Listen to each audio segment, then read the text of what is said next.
Hi everyone, welcome to किपन education channel. So HP TET, तो आज की जो वीडियो है वो है हमारी एचपी टैट के लिए रहने वाली है, जो कि आपका सब्जेक्ट रहेगा केमिस्ट्री। ठीक है, आपके एग्ज़ाम की जो डेट है वो आउट हो चुकी है, फॉर्म फिल करने की डेट भी आउट हो चुकी है। आई होप आपने जो फॉर्म है वो फिल कर लिए होंगे। ठीक है, तो हमने क्या बोला हुआ था आपको दैट कि अगर आपको अपनी प्रिपरेशन अच्छे से स्टार्ट करनी है तो हमने जो चैनल पे प्लेलिस्ट बनाई हुई है उसको आप देख सकते हो। ठीक है, तो आई होप आपने फर्स्ट 4 चैप्टर जो है वो देख लिए होंगे। That is your periodic classification, structure of the atom and trends in the periodic table. तो उन्हीं, क्योंकि कुछ एक बच्चों के बीच में कमेंट आ रहे थे दैट मैम आप हमने थ्योरी लेक्चर्स तो लगा लिए हैं, तो आप हमें क्वेश्चंस की प्रैक्टिस करवाएं। जो मैंने PYQ डाले थे वो भी आपने कर लिए होंगे। ठीक है, तो अभी जो ये पीरियोडिक क्लासिफिकेशन है कंबाइंड, उसका एक मैं आपके लिए क्या बोल सकते हैं कंबाइंड वीडियो लेके आई हूँ, जिसमें हम कॉन्सेप्ट तो आपने पढ़ लिए हैं, तो कॉन्सेप्ट को ब्रीफली जो है हम रिवाइज कर लेंगे और साथ में कैसे क्वेश्चंस आते हैं पेपर में वो भी डिस्कस करेंगे आपके साथ।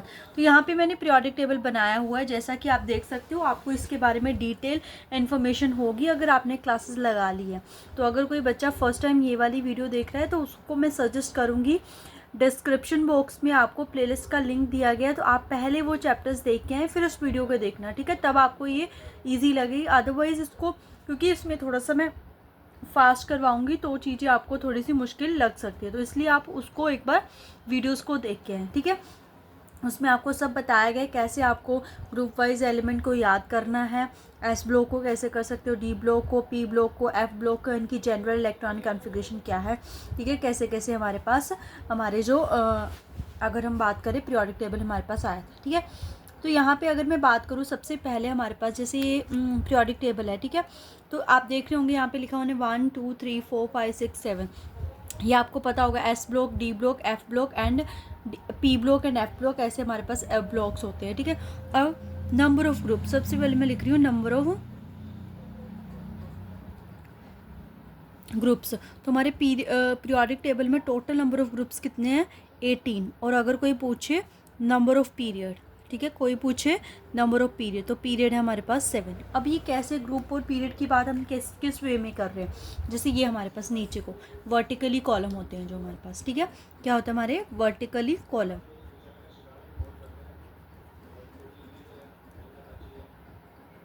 और पीरियड क्या है हमारे पास? It is are horizontal row. ये क्या हमारे पास? Horizontal rows. जैसे ये first row, second row, third, fourth, fifth, six, seven, तो टोटल कितने हमारे पास? 7 period and number of groups are 18। ठीक है, तो ये भी बहुत इंपॉर्टेंट है, इनके ऊपर भी क्वेश्चन आ जाता है। तो आपने पढ़ा होगा नंबर 1 ग्रुप को अल्कली मेटल कहते हैं, नंबर 2 को अल्कलाइन अर्थ मेटल कहते हैं। ठीक है, यहाँ पे अगर मैं डाल दूँ 1 2 3 4 5 6 7 8 9 10 11 देन 12, यहाँ आ जाएगा 13 14 15 16 17 एंड 18 हमारे पास। ठीक है, तो जो हमारा 18 ग्रुप है उसको नोबल गैसेस कहते हैं, 17 को हैलोजेंस कहते हैं, 16 को चैल्कोजेंस कहते हैं और 15 को पीनिकोजन कहते हैं। ठीक है, डी ब्लॉक एलिमेंट्स को ट्रांजिशन एलिमेंट कहते हैं, एफ ब्लॉक एलिमेंट्स को हमारे पास इनर ट्रांजिशन एलिमेंट कहते हैं, एस और पी को मिला के हम रिप्रेजेंटेटिव एलिमेंट्स कहते हैं। ठीक है, तो ये सारा वहाँ पे डिस्कस किया गया, इनके ऊपर भी क्वेश्चन देखने को मिलता है कि किस पर्टिकुलर ग्रुप को क्या बोलते हैं। ठीक है, अब किसी एक पर्टिकुलर ग्रुप को ले लेते हैं हम। ठीक है, उसी के बेसिस पर हम सारे क्वेश्चंस को सॉल्व करेंगे। ठीक है, हमारे ट्रेंड्स में आपके साथ रिवाइज करवा दूंगी। तो मैं कंसिडर कर रही हूँ ग्रुप नंबर 17 को। कौन से ग्रुप को? ग्रुप नंबर 17 को, जिसका नाम क्या होता है हमारे पास? हैलोजन। ठीक है, हैलोजन। तो उसमें एलिमेंट आते हैं हमारे पास fluorine, chlorine, bromine, iodine and astatine. ठीक है, ये हमारे एलिमेंट आते हैं। तो अगर हम इनकी इलेक्ट्रॉनिक कॉन्फ़िगरेशन लिखें, इसका एटॉमिक नंबर है 9, तो इलेक्ट्रॉनिक कॉन्फ़िगरेशन कैसे आएगी इसकी? Helium noble gas 2s2 2p5, ऐसे नीचे को आर्गन नोबल गैस आ जाएगी, तो इसकी इलेक्ट्रॉनिक कॉन्फ़िगरेशन हो जाएगी 3s2 3p5, then 4s2 4p5, 5s2 5p5, 6s2 6p5, ऐसे। ठीक है, ये हमारे पास। तो हम देख रहे हैं नीचे की तरफ, देखो नीचे की तरफ पहले 2 शेल है, 3 4 5 6, तो मतलब मान लो इसमें 2 शेल कुछ ऐसे हुई, 2 शेल।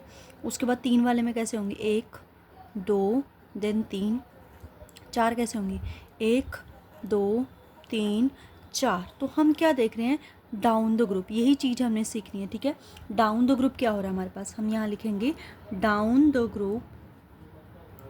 डाउन द ग्रुप क्या कर रहा है, हमारा साइज़ जो है वो क्या कर रहा है, इंक्रीज़ कर रहा है। डाउन द ग्रुप साइज़ क्या कर रहा है, इंक्रीज़, ठीक है।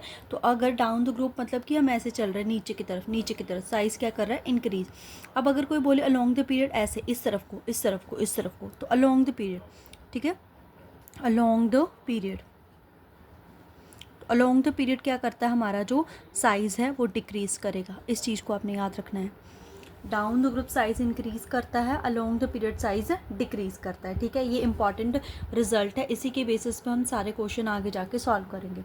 अब देखो down the group size increase कर रहा है, नीचे की तरफ साइज़ इंक्रीज़ कर रहा है। हमारे पास आती है आयनाइजेशन एंथैल्पी। अब आयनाइजेशन एंथैल्पी क्या है, डिटेल में अगर आप देखना चाहो तो वीडियो में जा सकते हो।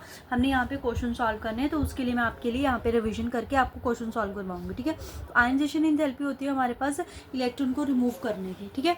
अब देखो एक एटम में है, इसमें इलेक्ट्रॉन यहाँ पे है, दूसरे वाले में यहाँ पे है, तीसरे वाले में यहाँ पे है, तो मतलब कि बीच में क्या है हमारा न्यूक्लियस, ठीक है। तो इनमें अट्रैक्शन है हमारे पास, अट्रैक्शन, तो मैक्सिमम अट्रैक्शन यहाँ पे है। तो अगर अट्रैक्शन यहाँ पे ज़्यादा है तो यहाँ से इलेक्ट्रॉन निकालना मुश्किल होगा। अगर यहाँ से इलेक्ट्रॉन निकालना मुश्किल है, विच मीन्स आयनाइजेशन एंथैल्पी ज़्यादा है। साइज छोटा, आयनाइजेशन एंथैल्पी ज़्यादा, साइज छोटा, आयनाइजेशन एंथैल्पी ज़्यादा, विच मीन्स कि जो साइज़ है उसके इन्वर्सली प्रोपोर्शनल है आयनाइजेशन एंथैल्पी।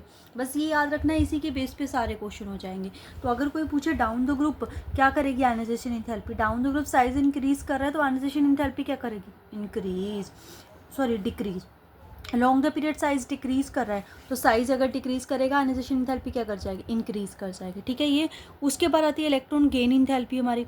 उसके बाद क्या आती है हमारी, electron gain enthalpy. Electron gain enthalpy होता है कि जैसे कोई इलेक्ट्रॉन को गेन करता है तो उस टाइम जो एनर्जी रिलीज होती है, तो जितनी ज़्यादा एनर्जी रिलीज होगी उतनी ज़्यादा इलेक्ट्रॉन गेन एंथैल्पी होगी। तो इलेक्ट्रॉन को ईजिली, जितना ईजिली इलेक्ट्रॉन ऐड होगा उतनी ज़्यादा होगी। तो ईजी इलेक्ट्रॉन, देखो इलेक्ट्रॉन यहाँ पे भी ऐड करना है, यहाँ पे भी, यहाँ पे भी। इलेक्ट्रॉन के ऊपर है नेगेटिव चार्ज, तो जहाँ उसको पॉजिटिव चार्ज इजीली मिल जाएगा वहाँ पे ऐड हो जाएगा। तो यहाँ पे डिस्टेंस कम है, यहाँ पे वो इजीली ऐड हो जाएगा, तो इजीली ऐड हो जाएगा, तो यहाँ पे इलेक्ट्रॉन गेन एंथैल्पी ज़्यादा, कम। तो इसमें भी सेम ट्रेंड चलेगा, electron gain enthalpy is inversely proportional to size, ठीक है। तो ये उसके बाद तीसरी कौन सी आती है आपकी, इलेक्ट्रोनेगेटिविटी। इलेक्ट्रोनेगेटिविटी क्या होती है, it is just a sharing tendency towards a paired electron towards itself. कि इलेक्ट्रॉन, जैसे हमारे पास ये बॉन्ड है, ए और बी के बीच में बॉन्ड बना हुआ है, ये 2 इलेक्ट्रॉन्स हैं, ठीक है। अब जिसकी इलेक्ट्रोनेगेटिविटी ज़्यादा होगी, लेट्स से हमने मान लिया बी की ज़्यादा है, तो इलेक्ट्रॉन्स को अपनी तरफ को पुल करके रखेगा, ठीक है। इलेक्ट्रॉन्स को अपनी तरफ को पुल करके रखेगा, जिसकी वजह से पोलैरिटी जनरेट होती है। तो ये भी इलेक्ट्रॉन को पुल वही करेगा जिसका साइज छोटा होगा। तो which means down the group electronegativity क्या करेगी, डिक्रीज, अलोंग द पीरियड क्या करेगी, इंक्रीज। तो जो मैंने ये वाला लिखा है ना, इसको आपने याद रखना है, कुछ भी नहीं है, बहुत छोटी छोटी चीज़ें, बार बार पेपर में यही घूम फिरा के इन्हीं के ऊपर क्वेश्चन आता है। अगर आपने इन चीज़ों को अच्छे से सीख लिया, कोई भी क्वेश्चन होगा इससे रिलेटेड, आप इजीली उसको सॉल्व कर लोगे, उसको आप इजीली सॉल्व कर लोगे, ठीक है। उसके बाद आपको एक क्वेश्चन देखने को मिलता है, लेट्स से आपके पास एक सोडियम है और एक सोडियम कैटायन है और एक फ्लोरीन है और एक फ्लोरीन आयन है। इनका आपको साइज़ कंपेयर करना है कि किसका साइज़ छोटा है और किसका साइज़ बड़ा है। देखो पॉजिटिव, कोई भी चार्ज किसी के भी ऊपर पॉजिटिव चार्ज कब आता है, जब वो इलेक्ट्रॉन्स को लूज़ करता है। किसी के ऊपर नेगेटिव चार्ज कब आता है, जब वो इलेक्ट्रॉन्स को गेन करता है। तो इसका एटॉमिक नंबर कितना है, 11। तो इसमें प्रोटॉन्स कितने हैं, 11, और इलेक्ट्रॉन भी कितने हैं, 11। अब इसमें देखो इसका एटॉमिक नंबर तो 11 ही रहेगा, तो प्रोटॉन 11, बट इसमें इलेक्ट्रॉन कितने रह गए, इलेक्ट्रॉन रह गए 10 हमारे पास। इलेक्ट्रॉन कितने रह चुके हैं हमारे पास, 10, ठीक है। अब एक तरह से अगर आप स्ट्रक्चर्स को देखो स्ट्रक्चर यहाँ पे हमारे प्रोटॉन है और शेल में बाहर क्या घूम रहे हैं हमारे इलेक्ट्रॉन। तो इसमें ये वाले में, इसमें देखो इसमें प्रोटॉन कितने हैं, वही 11 है, और यहाँ पे कितने हैं, 10। तो यहाँ पे जो प्रोटॉन है ये इंक्रीज़ हो चुके हैं, मतलब रहे तो उतने ही, बट क्योंकि इलेक्ट्रॉन चला गया है तो उसको जो प्रोटॉन है वो न्यूक्लियस है, उसके ऊपर चार्ज इंक्रीज़ हो चुका है। तो आपने एक चीज़ याद रखनी यहाँ पे भी कि जो न्यूक्लियर चार्ज होता है हमारे पास, इस चीज़ को भी आपने याद रखना है। न्यूक्लियर चार्ज होता है वो भी इन्वर्सली प्रोपोर्शनल होता है साइज़ के, जितना ज़्यादा न्यूक्लियर चार्ज होगा साइज़ उतना छोटा होगा। तो हम यहाँ पे देख रहे हैं न्यूक्लियर चार्ज ज़्यादा हो चुका है, तो ज़्यादा हो चुका है, साइज़ बड़ा किसका होगा, पेरेंट एटम का। तो कैटायन अपने एटम से छोटा होता है। अनायन की बात करें, देखो इसमें प्रोटॉन कितने होंगे, फ्लोरीन की बात करूँ, एटॉमिक नंबर है इसमें 7, तो सॉरी 9, प्रोटॉन तो 9 ही होंगे। इलेक्ट्रॉन भी कितने हैं, 9, क्योंकि तो न्यूट्रल है। इसमें प्रोटॉन कितने हैं हमारे पास, 9 ही है, बट इलेक्ट्रॉन कितने होंगे इसमें, 10।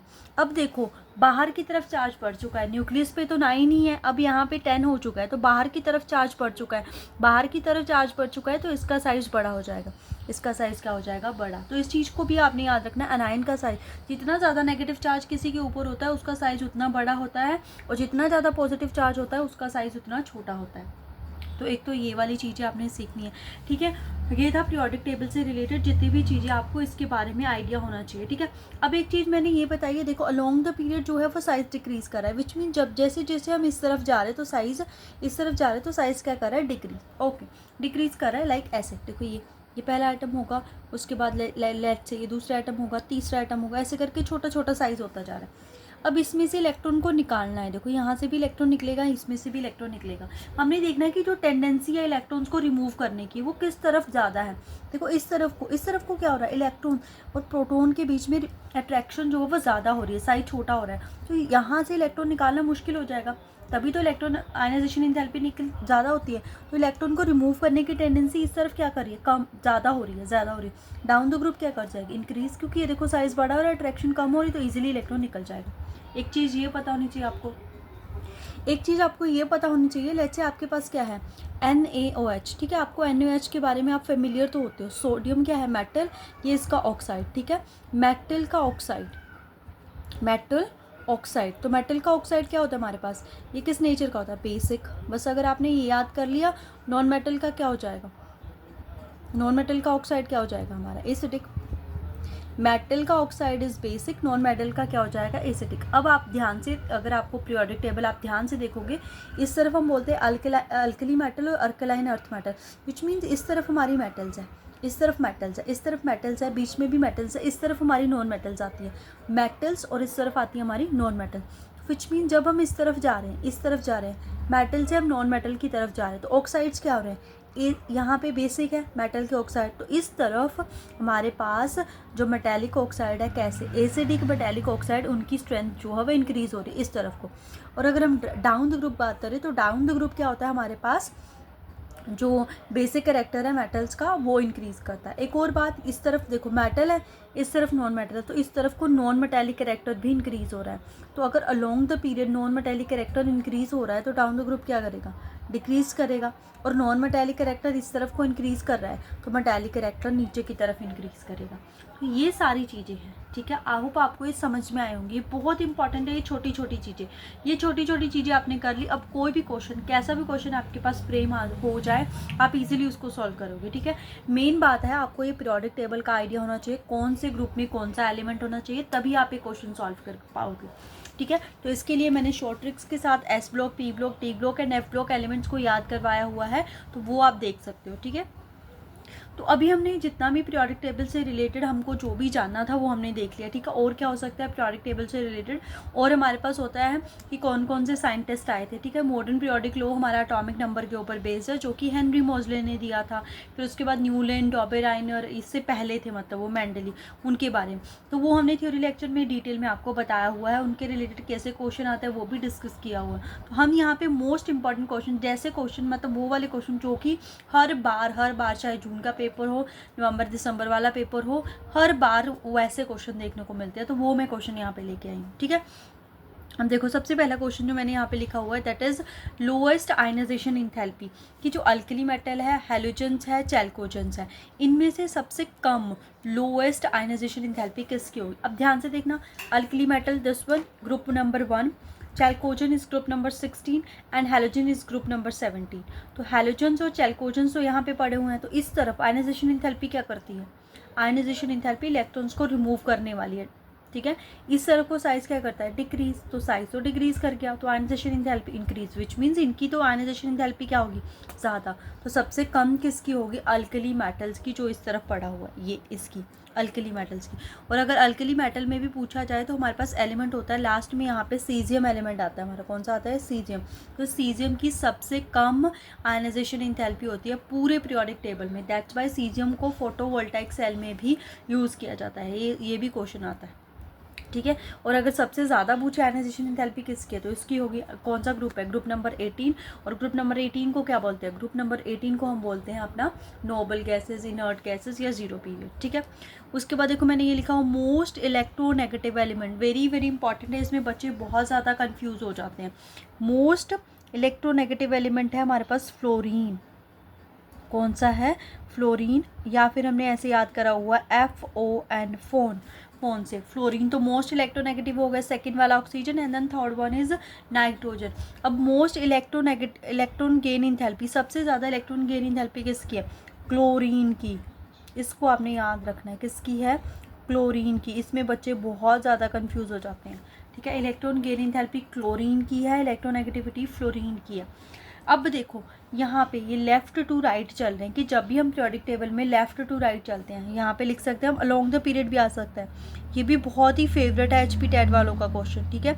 अलोंग द पीरियड जब हम चलते हैं तो क्या होता है हमारे पास, नंबर 1 तो हमारे पास आता है आयनाइजेशन इंथैल्पी, ठीक है, आयनाइजेशन इंथैल्पी। तो आयनाइजेशन इंथैल्पी क्या करेगी, इंक्रीज करती है। क्यों करती है इंक्रीज, उसका रीज़न भी लिख देते हैं, क्योंकि साइज़ क्या कर जाता है, साइज़ क्या कर जाता है हमारे पास, डिक्रीज।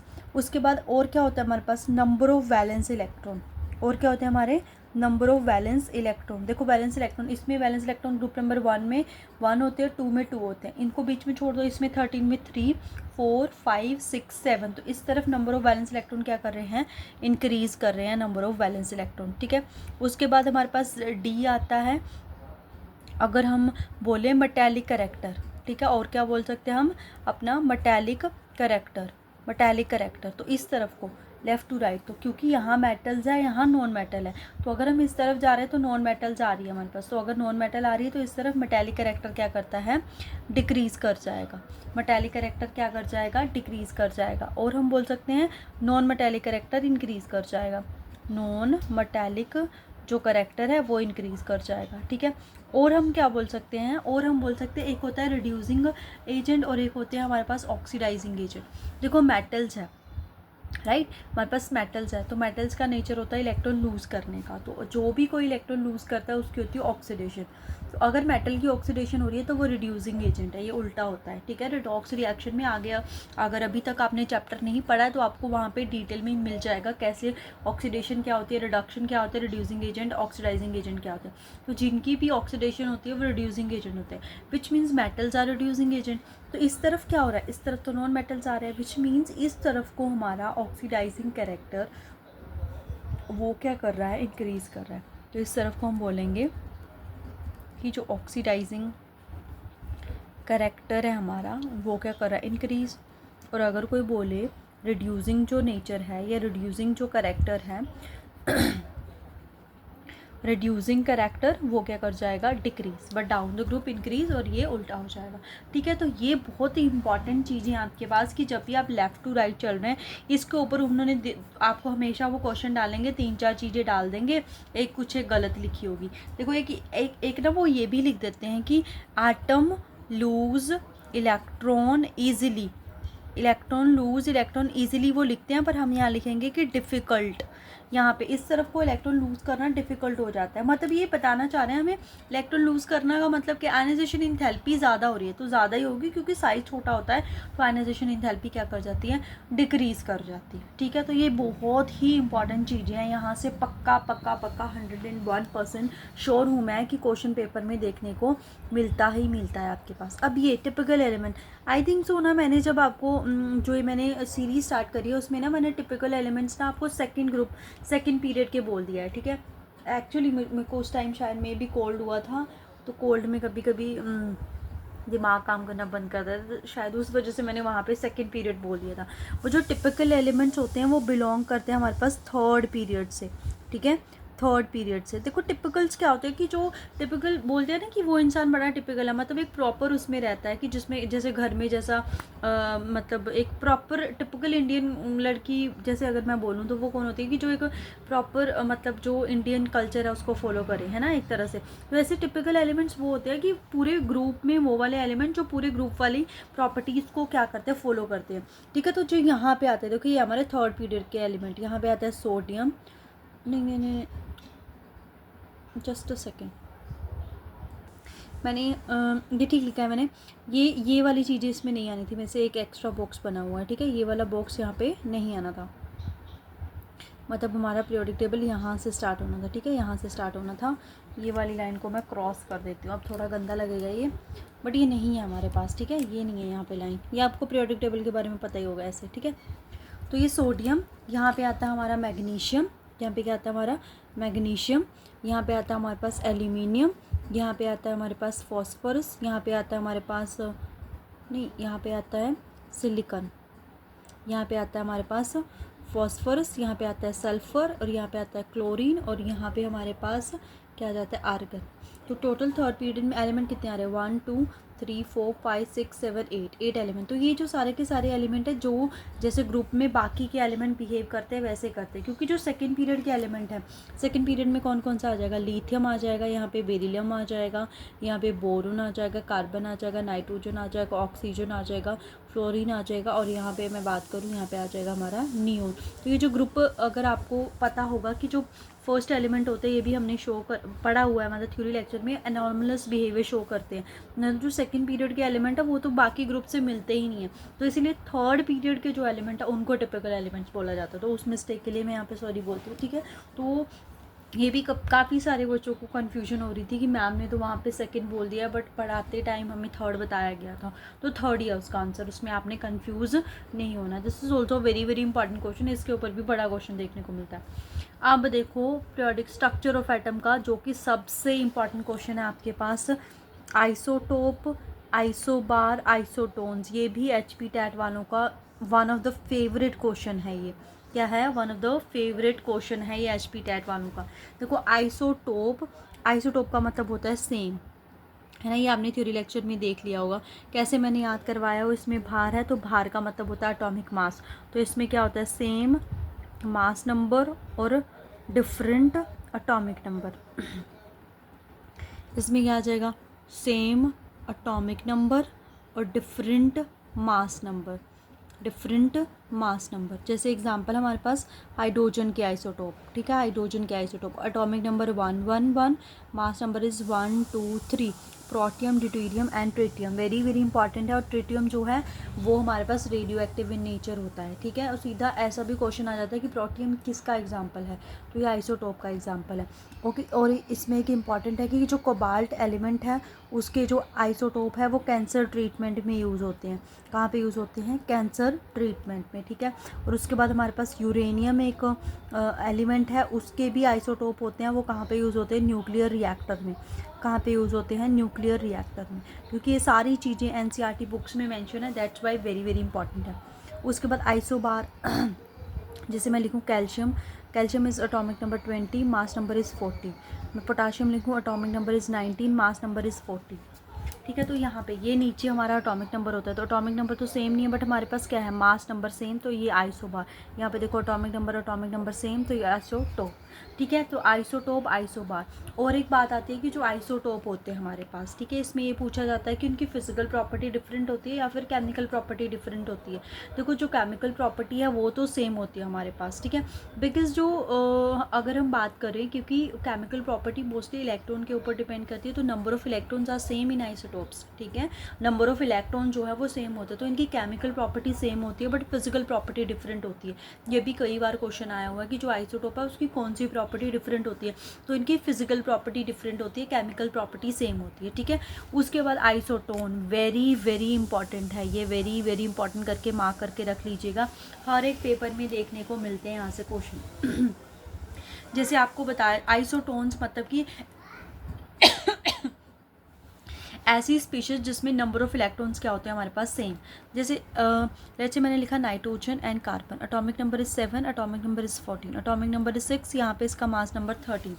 अब इन दोनों को ध्यान से देखो, इसमें क्या हमारे पास एटॉमिक नंबर सेम नहीं है, मास नंबर सेम नहीं है, but number of neutrons mass number minus में atomic number, mass number minus में एटॉमिक नंबर, यहाँ से भी 7, यहाँ से भी 7, तो both are isotones, very very important है। या तो वो पेयर में क्वेश्चन पूछते हैं या फिर वो ऐसे पूछ लेते हैं, जैसे ये दे दिया आपको N7 14, बताओ इसमें नंबर ऑफ़ न्यूट्रॉन्स कितने होंगे, कि ये कोई एलिमेंट आपको दे रखा है, इसमें नंबर ऑफ़ न्यूट्रॉन्स बताओ कितने होंगे। तो सिंपली आप मास नंबर और एटॉमिक नंबर को माइनस कर दोगे तो आपके पास क्या आ जाएंगे, नंबर ऑफ न्यूट्रॉन आ जाएंगे। ठीक है, तो ये वेरी वेरी इंपॉर्टेंट क्वेश्चन है, इसको बिल्कुल इस कॉन्सेप्ट को छोड़ के नहीं जाना है, इसके ऊपर क्वेश्चन पेपर में देखने को मिलता ही मिलता है। ठीक है, उसके बाद हमारा जो नेक्स्ट जो टॉपिक हमने लिखा हुआ है वो लिखा हुआ है यहाँ पे आइसो इलेक्ट्रॉनिक। ठीक है, वो क्या लिखा हुआ है आपके पास, आइसो इलेक्ट्रॉनिक। देखो iso means same, electron means electrons, ऐसी स्पीशीज जिसमें इलेक्ट्रॉन सेम होते हैं। देखो बहुत सारे हैं हमारे पास, लेट से मैंने लिखा sodium positive, Mg2 positive, F negative, O2 negative, M3 negative, this all species are isoelectronic. How these are isoelectronic? देखो सोडियम है, एटॉमिक नंबर 11 है इसका, ठीक है 11 है, इसका 12 है, इसका 9 है, इसका 8 है और इसका 7 है। ठीक है, ऐसे एटॉमिक नंबर है। अब इसके ऊपर पॉजिटिव चार्ज है, विच मीन्स इसने इलेक्ट्रॉन लूज़ करा है, तो कितने नंबर ऑफ इलेक्ट्रॉन्स बचेंगे, 10। अब इस पे भी पॉजिटिव है, इसने 2 लूज़ करें हैं क्योंकि 2 पॉजिटिव है, तो इस पर 10। फ्लोरीन इसका 9 है, इसके ऊपर नेगेटिव इसने गेन करा हुआ है 10, इसके ऊपर भी 10 और इसके ऊपर भी 10। तो ऐसी स्पीशीज जिसमें नंबर ऑफ इलेक्ट्रॉन सेम होते हैं उसको क्या बोलते हैं हम, आइसो इलेक्ट्रॉनिक स्पीशीज। तो इसमें भी क्वेश्चन आता है, 2-2 के पेयर में आपको ऑप्शंस दे रखे होंगे, आपको पहचानने कौन सी इलेक्ट्रॉनिक स्पीशीज है। तो आप कैसे फाइंड आउट कर सकते हो, जो उसका एटॉमिक नंबर हो तो सिंपली उसमें न्यूट्रल एटम में इलेक्ट्रॉन्स होंगे, पर जो भी चार्ज होगा चार्ज के अकॉर्डिंग प्लस माइनस करके इलेक्ट्रॉन्स आप लिखोगे, वो उसमें इलेक्ट्रॉन्स आ जाएंगे। ठीक है, बाकी आइसो इलेक्ट्रॉनिक जो स्पीशीज़ है उसकी अगर हम बात करें तो उसकी जो इलेक्ट्रॉनिक कॉन्फ़िगरेशन है वो भी क्या होती है, सेम। क्यों होती है, क्योंकि उसमें नंबर ऑफ़ इलेक्ट्रॉन सेम है। तो अगर नंबर ऑफ़ इलेक्ट्रॉन सेम है तो उसकी इलेक्ट्रॉनिक कॉन्फ़िगरेशन भी क्या होगी हमारे पास, सेम होगी उसकी इलेक्ट्रॉनिक कॉन्फ़िगरेशन भी। ठीक है, तो आज की क्लास का अब एक लास्ट सा टॉपिक बचता है, that is also very very important topic आपका। ठीक है, तो देखो ये रहा आपके पास ग्रुप पीरियड ब्लॉक, कि आपको कोई भी एलिमेंट दे रखा, उसका ग्रुप कैसे फाइंड करोगे, उसका पीरियड कैसे फाइंड करोगे और उसका ब्लॉक कैसे फाइंड करोगे। लेट से मैंने 3 एलिमेंट लिए हैं यहाँ पे, सोडियम एटॉमिक नंबर 11, उसके बाद बोरोन एटॉमिक नंबर 5, उसके बाद मैंने एक स्कैंडियम ले लिया एटॉमिक नंबर 21। ठीक है, क्योंकि ब्लॉक वाइज अलग अलग थोड़ा सा ट्रिक होता है इसका। इलेक्ट्रॉनिक कॉन्फ़िगरेशन लिखेंगे, इसकी इलेक्ट्रॉनिक कॉन्फ़िगरेशन आएगी हमारे पास नियोन। ठीक है, नियोन 3s1, इसकी लिखूँ मैं, इसकी तो सिंपल आ जाएगी 1s2 2s2 2p1। इसकी लिखूँ मैं, इसकी होती है आर्गन। ये कैसे लिख रही हूँ मैं इलेक्ट्रॉनिक कॉन्फ़िगरेशन, हम पीछे पढ़ चुके हैं। ठीक है, वहाँ से आप देख सकते हो 4s2 3d1, तो ये इसकी इलेक्ट्रॉनिक कॉन्फ़िगरेशन आ गई। अब सबसे पहले पूछा कोई इसका कौन सा ब्लॉक है, तो इसका ब्लॉक है S, लास्ट इलेक्ट्रॉन जिसमें जाता है वो वाला ब्लॉक। इसका कौन सा है P, इसका कौन सा है D, तो ब्लॉक में कोई प्रॉब्लम नहीं। अब कोई पूछे पीरियड कौन सा है, पीरियड कौन सा है इसका, पीरियड होगा वैलेंस शेल कौन सी है इसकी, लास्ट शेल, इसमें कौन सी है 3, इसमें कौन सी है 2 और इसमें कौन सी है 4th। ठीक है, इसमें 4th है इसकी वैलेंस शेल 4th। अब बारी आती है ग्रुप की। ठीक है, बारी आती है ग्रुप की। अगर तो S ग्रुप के एलिमेंट हो, फर्स्ट और सेकंड के, तो जितने भी हमारे पास वैलेंस शेल में इलेक्ट्रॉन प्रेजेंट है, कितना इलेक्ट्रॉन प्रेजेंट है, 1, तो सोडियम किस में आता है, ग्रुप नंबर 1 में। बारी आती है P ब्लॉक की। अगर पी ब्लॉक एलिमेंट का पी ब्लॉक का ग्रुप का मतलब पी ब्लॉक जो भी है उसका एलिमेंट हो, तब हम क्या करते हैं 10 प्लस में number of valence electron in the valence shell. तो वैलेंस शेल तो ये है इसकी सेकंड, ये भी सेकंड, ये भी सेकंड, कितने इलेक्ट्रॉन 3, तो कौन से ग्रुप में आ गए 13 ग्रुप पे, बोरोन 13 ग्रुप में आता है। उसके बाद स्कैंडियम डी वाले में क्या करते हैं हम, डी वाले में हम क्या करते हैं कि ये देखो ये डी ब्लॉक है, तो डी ब्लॉक के वैलेंस इलेक्ट्रॉन कितने 1। अब क्योंकि वैलेंस शेल तो उसकी 4th है, तो 4th में 2 इलेक्ट्रॉन वो तो हो गए, बट क्योंकि ब्लॉक कौन सा है डी, तो उसके भी काउंट होंगे। तो 2 और 3 हमारे पास क्या आ गया 3, तो इसमें क्या आ जाएगा, इसका कौन सा ग्रुप आ जाएगा 3। देखो एस वाले में कोई प्रॉब्लम नहीं है, डी वाले में हम क्या करेंगे, जो उसकी वैलेंस शेल हो गई उसके काउंट करेंगे, एंड क्योंकि वो डी ब्लॉक एलिमेंट है तो डी वाले भी एलिमेंट उसको हम काउंट करके वो लिखेंगे, वो आ जाएगा उसका ग्रुप। पी ब्लॉक वाले में क्या करेंगे, 10 प्लस में number of the valence electron हमारे पास क्या आ जाएगा, हमारा ग्रुप। ठीक है, तो ये थे हमारे पास पीरियोडिक क्लासिफिकेशन। देखो फर्स्ट चैप्टर इज, मैंने क्वांटम नंबर के क्वेश्चन नहीं यहाँ पे डाले, वो भी इंपॉर्टेंट है। ठीक है, बट ये जो मैंने क्योंकि क्वांटम नंबर एक ऐसा टॉपिक है ना, वहाँ से क्वेश्चन कई बार आ जाता है, कई बार नहीं आता है, बट जो मैंने यहाँ पर डिस्कस करे ये 101%, ठीक है, 101% मैं श्योरिटी देती हूँ, यहाँ से आपको पक्का पक्का पक्का जितनी मैंने ये चीज़ें समझाई ना, आप यहाँ से लगा के चलो 4-5 मार्क्स का आपको पेपर में ज़रूर देखने को मिलेगा। तो इस वीडियो से आपके 4 to 5 मार्क्स, कई बार ज़्यादा भी हो जाते हैं, 4 to 5 मार्क्स आपके पक्के हो चुके हैं, चाहे आप मेडिकल स्ट्रीम से हो, चाहे आप नॉन मेडिकल स्ट्रीम से हो। ये वाली वीडियो तो वेरी वेरी इंपॉर्टेंट वीडियो है ये। ठीक है, थैंक यू सो मच। बहुत ही जल्दी हम नेक्स्ट वीडियो में मिलेंगे। So happy learning.